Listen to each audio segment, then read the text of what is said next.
Shri Harikrishna Heights येथे अत्यंत व्याजबी दरात 25 अमेनिटीज आणि प्रशस्त पार्किंग सह 2 आणि 3 BHK रेडी पोझिशन फ्लॅट्स उपलब्ध। बुकिंग साठी संपर्क पार्श्वनाथ प्रोजेक्ट 9090787833। महायुती सरकारच्या सत्ता स्थापनेनंतर नागपूरच्या राजभवनात 39 आमदारांनी मंत्रिपदाची शपथ घेतली। यानंतर नरहरी झिरवाळ यांना अन्न आणि औषध प्रशासन मंत्रिपदाची जबाबदारी मिळाली। खाते वाटपानंतर देखील कार्यकर्त्यांच्या मनात नरहरी झिरवाळ हेच आदिवासी विकास मंत्री असल्याचं पाहायला मिळतंय।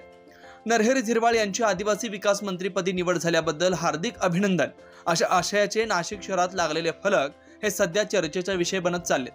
याआधी देखील झिरवाळ यांनी आदिवासी खातं जर मिळालं तर मी उत्तम काम करेल असे एका वृत्तवाहिनीशी बोलताना सांगितलं होतं आणि आताही खाते वाटपानंतर आठवडा उलटला तरी देखील कार्यकर्त्यांना आदिवासी विकास मंत्री झिरवाळच असावेत अशा अपेक्षा असल्याचं पाहायला मिळतंय। 9 न्यूज महाराष्ट्रासाठी प्रतिनिधी वैभव घुगे, नाशिक।